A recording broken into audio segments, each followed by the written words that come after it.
Welcome to the Productpreneur Podcast. I'm your host, Nicole Delarzak, product development and marketing coach and mom of three. Learn from and get inspired by women entrepreneurs killing it in the product space. Each episode, we will share the latest trends, proven strategies, and inside secrets of the product world, all designed to give you greater confidence to create your own success through a product venture. Let's do this.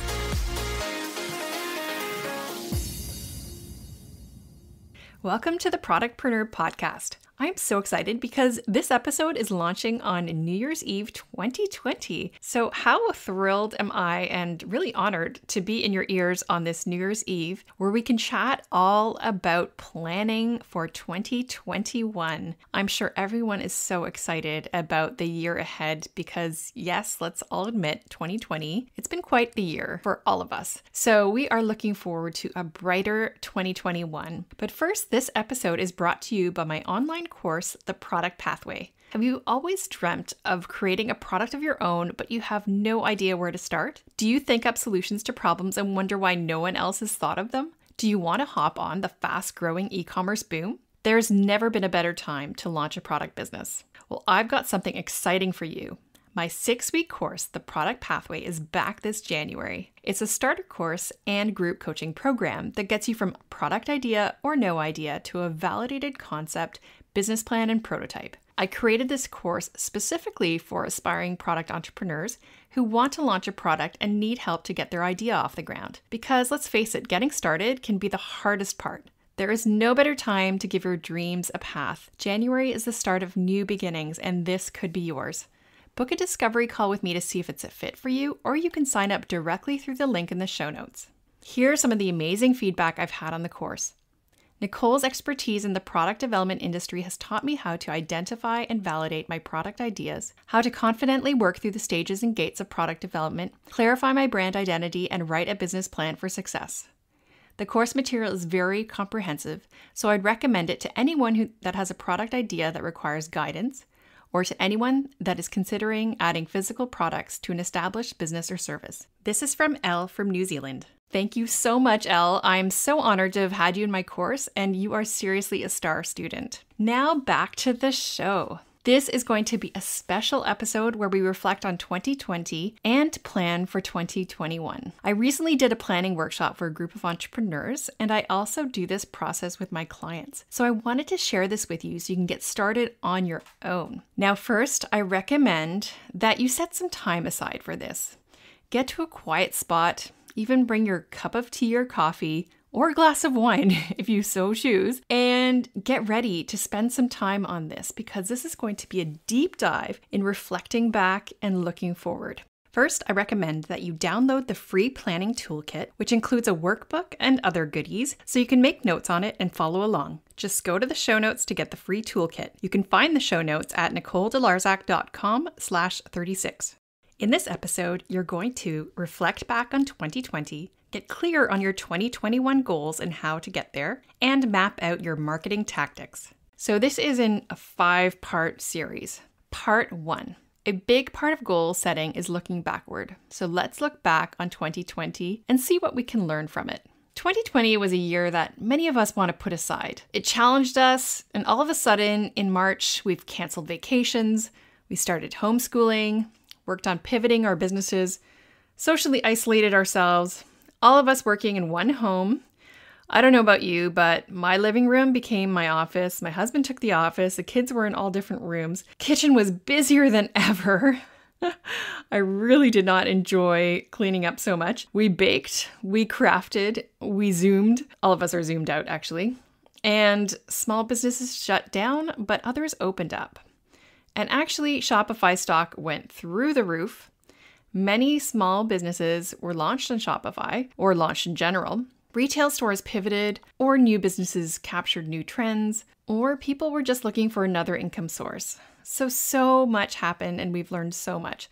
And what we learned is that big changes cause us to get creative. In fact, most of the recent guests on this podcast launched a new business during COVID. 6 actually, and are actually doing quite well. So I want to give a big shout out to Heidi Avery, who launched Ruby Crate subscription boxes for teen girls. Dr. Jocelyn McLeod, who launched Stainless Sea, a food-grade stainless steel kids' cutlery and straws as a safer and ocean-friendly alternative to plastics and also gives back to ocean conservation. Maddie Warnock, who launched Nook, a plant-based delivery service. 3 founders, Diana Gelfand, Millie Dawes, and Renata Esina, who launched Skokie Conscious Kids Apparel.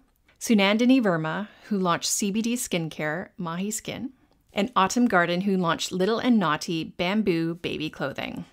Amazing. All of these entrepreneurs launched during the COVID time period. And I'm not going to sugarcoat the pandemic or anything. It's been hard for all of us. But I just also wanted to help you realize that some businesses are launching and thriving, and it is possible to create something out of the new needs that are arising due to the pandemic. So, like if you look at areas that are booming right now, such as pet care, a lot of people have gotten COVID puppies and COVID pets. And self-care, people are looking for ways to take care of themselves. Food delivery services, crafts and crafting, home gym equipment, and so much more. There's lots of different categories of businesses that are just booming right now. So I wanted to ask you to take a look at 2020 and look at the positive side. What went well in your business in 2020? Maybe it was the advertising efforts you ran and it created more traffic to your site. Maybe you launched some new products that sold out. Could have been bestsellers. You have a few items that make up 80% of your profits. Perhaps you ran a promotion, like in Black Friday promotion, that went really well. Or you could take a look at your systems. Maybe your inventory tracking was on point. Could it be your profits? Are you finally profitable and you've covered your initial startup costs? Did you hire help or get a team? And so on. This is just a total business brain dump. So write down what went well in your business and take some time to do that right now in your workbook. For me, I'm going to share that I launched an online course and had students love it and come out of it excited to launch their products. I also made a commitment to weekly podcast episodes since August. I admit I wasn't consistent before that. In fact, I don't even think I aired them on the same day. I had sometimes 2 weeks between episodes, 3 weeks, and so on. And I really wasn't committed to weekly episodes, but I finally committed and now I publish every Thursday and I've had amazing feedback. Many listeners became guests and even clients, and I've had over 2,800 downloads. The podcast is ranked in the top 100 of entrepreneurship a few times in Canada and Australia and New Zealand, to shout out to those countries. And it's one of my favorite things to do for my business. I also invested in coaches and masterminds, and I have to say I could not have gone this far without it. I surrounded myself with people going through what I'm going through, and I believe it's so important. So whether you coach with me or someone else or have a mastermind, whatever it is, I highly recommend it to get your business and yourself to the next level. The next exercise is, what didn't go well? What could be improved? What would you change out of all that you did in 2020? Maybe a new product didn't do that well. Maybe your shipments got delayed, or you couldn't get your raw materials. Maybe due to COVID, you had no more in-person events and you had to make up for it through online sales, or your costs went up. Whatever it is, write down what did not go well and what would you change.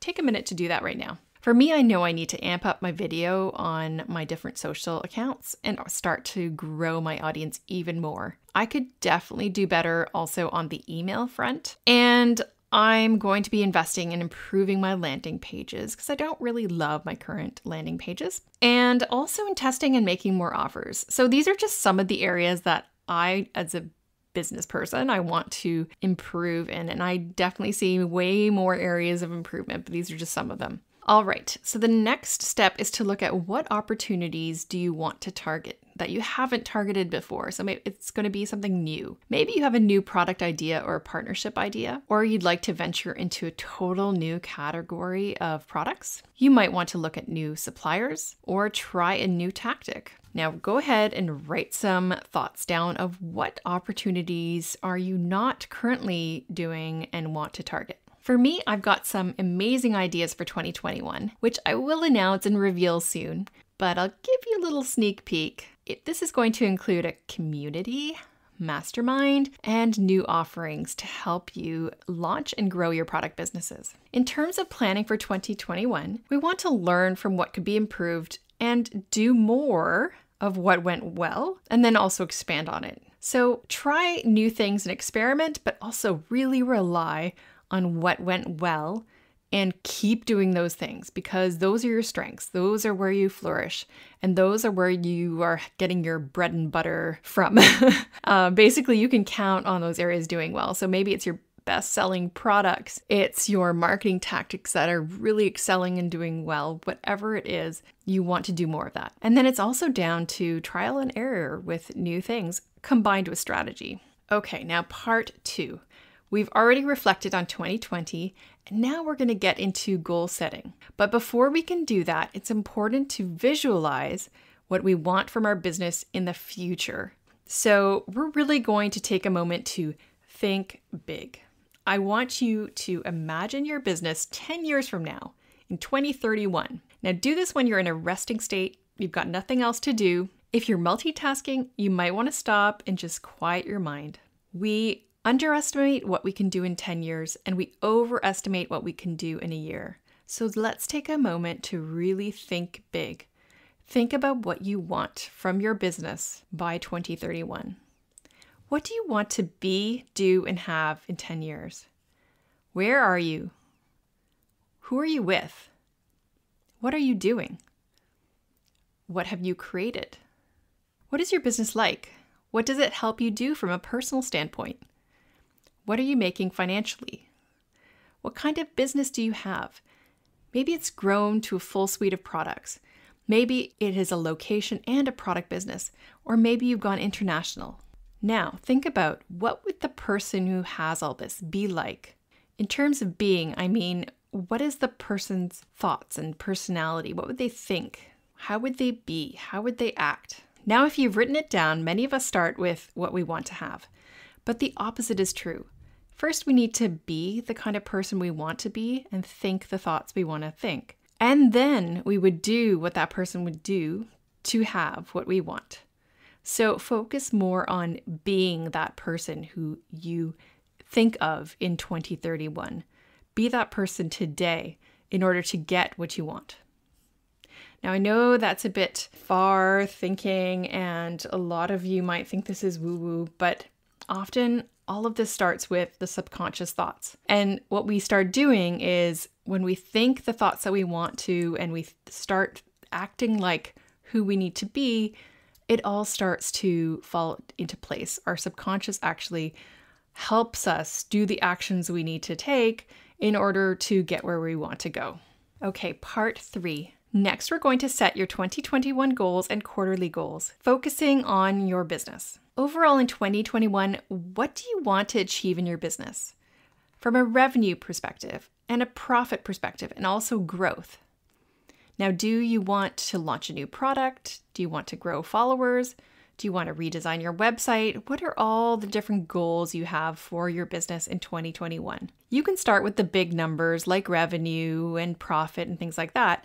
But those milestones like, launching a product or launching a website are also important. So take a moment to write those big goals down. Now, then I want you to write, why are these goals important to you? Why? Because why is so important in order to ground us in what we want. And then what is the first step you can take toward these goals? And I take this from Tony Robbins, actually. He says, if you talk about it, it's a dream. If you envision it, it's possible. But if you schedule it, it's real. After all, goals are just dreams with deadlines. So he actually goes through this process himself, writing the goals, why they're important, and then the steps you can take toward the goals. Now then, after you do this exercise for all of 2021, we're going to break them up into the quarters. Let's focus on 1 or 2 big goals per quarter. So I want you to look at the different quarters and break up your goals by quarter. And you can do this in the workbook.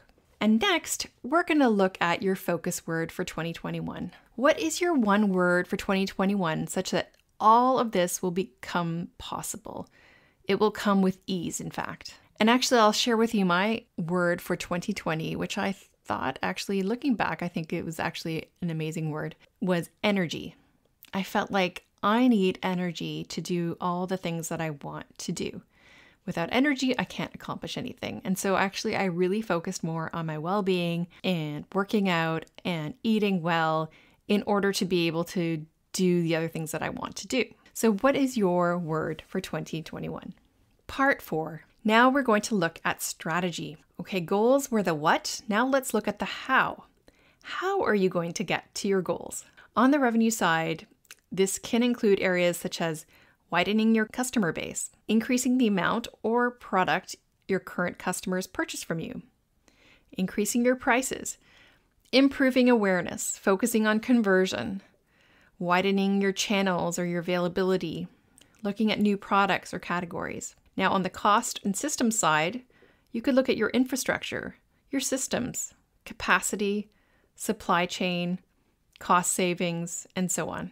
So take time to write down your key strategies and try not to go to more than, say, 5 or 6, because these should be wide and big strategies of focus. For example, if you're a new business, you might look at improving your availability, the awareness of your brand, building your email list, and testing new products. So those could be your key strategies.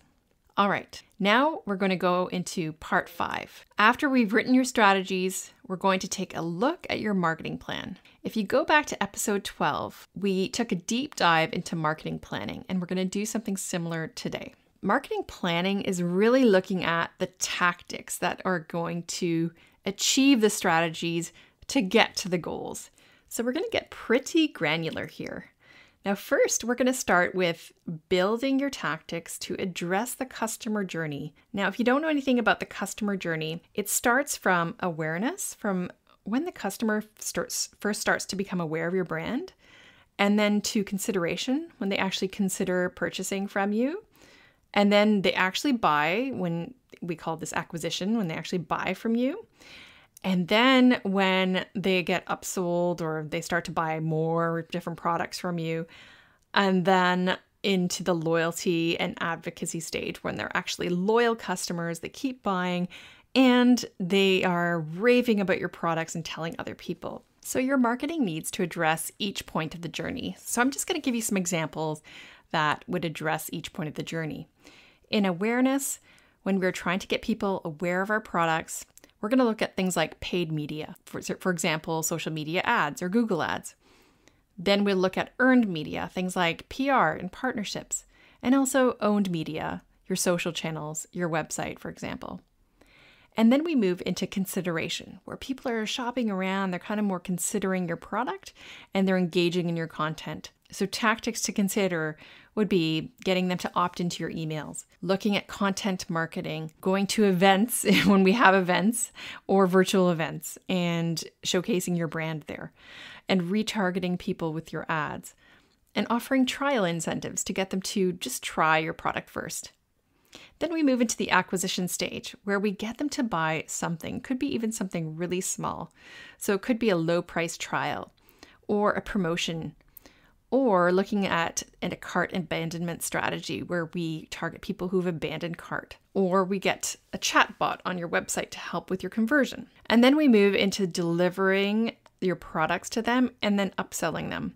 So this could be offering increased value options, using email marketing to retarget them, and then upselling and cross-selling and offering VIP experiences. And lastly, into the loyalty and advocacy stage, this is where we want to get them to buy, continue to buy from us, build that frequency, and also get them to be loyal and advocates for us to refer other people. So you could leverage things like Google reviews, testimonials, referral incentives, and loyalty rewards. Okay, so those are some examples, and on the workbook, I have many other examples of different channels that you could use for awareness and engagement, and also different tactics you can use along the journey. So now let's look at what's working and what's not working in your customer journey. So we're going to audit your current plan. Where in the customer journey are you putting the most emphasis right now?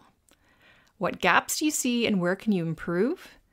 What metrics are you currently tracking? If you are tracking any metrics, you may not be tracking at all, which is totally okay, but we'll get you there to start mapping and tracking your metrics. And then map out your current marketing tactics. So what this looks like, it's a grid with the top row being the customer journey, and along the side, it will say tactics, and then your metrics, and also your budget that you put towards your marketing tactics. So if you don't have the workbook, that's what you can map out and then just go ahead and map out your current marketing plan as you had it in 2020. Okay, so now we're going to focus on creating your marketing plan. But before we can do that, I want you to think of where your customers are right now. Where are they looking for your product and service? Where do they typically shop? What media do they consume? What are they thinking and doing? Who or what else are they considering?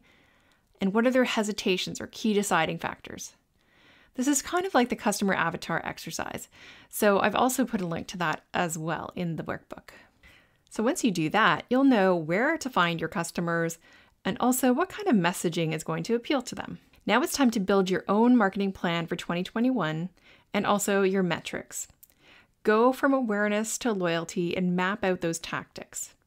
So same kind of spreadsheet with the journey across the top, the tactics and metrics and budget across the vertical, and you're going to map your tactics across the journey. Now, once you do that, you can map out your plan by quarter and month. And you're going to keep in mind your big goals and strategies for the year. I've got a handy spreadsheet for this, which you can also get if you sign up for the free workbook. Across the top, you've got your key quarters and goals per quarter. Then by month, you'll have major and minor holidays, customer mindset at that time, and also you can map out your new products, promotions, campaigns, budget, and media tactics by month. Some tactics, such as email marketing, are going to be all year, but some might have bursts per quarter, per month, such as paid advertising. And once you've laid out your plan, start thinking about the timeline to launch each initiative, what assets you're going to need, and create a work-back schedule for each. You may not be able to do everything. This is what you're going to start to realize, that you probably want to do it all, but you may not have the budget to be able to do everything, and also the manpower, or woman power, I should say, to be able to do everything. And often we think we can, but we really need to find help or outsource some areas of it. So you might want to just note down where you think you're going to need help. Now, as you're executing, it's important to monitor your efforts, ideally monthly through metrics that you've laid out. So you could look at things like traffic to your website, conversion rate, email subscribers, purchase frequency, and so on. Now, in case you're wondering, I have no idea what metrics to monitor, no problem. I've got a handy dashboard that you can also get when you sign up for the workbook. So stay tuned for that, and you can totally customize it as you need to. So there you have it. I hope you're still with me. I know that was a huge episode and there are lots of different pieces to it, but once you do this, you'll have your 2021 goals and strategies and marketing plan all laid out and ready to implement. So it's totally worth it to do this. You can do it over a couple of hours or more depending on how in-depth your plan and business is. I actually geek out on this stuff. I love doing it because it really helps ground me in what I really want to get accomplished in the following year. How am I going to achieve my goals? And it allows me to kind of dream big into all the things that I want to do. And then once you've written this down, you can also look back at the end of the year and see how far you've come. Now, if you need any help with this, I invite you to set up a free discovery call with me by going to my website, NicoleDeLarzac.com, or click on the show notes. And I'd be happy to take a look at your plan and give you some feedback. Happy planning. And I just wanted to say Happy New Year. Here's to an amazing and prosperous new year in 2021. I am so looking forward to 2021. It's going to be an incredible year for all of us. I'm just so excited to put 2020 behind us, out with the old, in with the new, and have a fantastic New Year celebration. I wish you all the best in 2021. Thank you for listening to the Productpreneur Podcast. If you loved this episode, we'd be so grateful if you could take a sec to subscribe, share it, and review it on Apple Podcasts. Your review will help more women build their own dream product business. By the way, if you have any feedback, comments, or questions, email me at info@NicoleDeLarzac.com.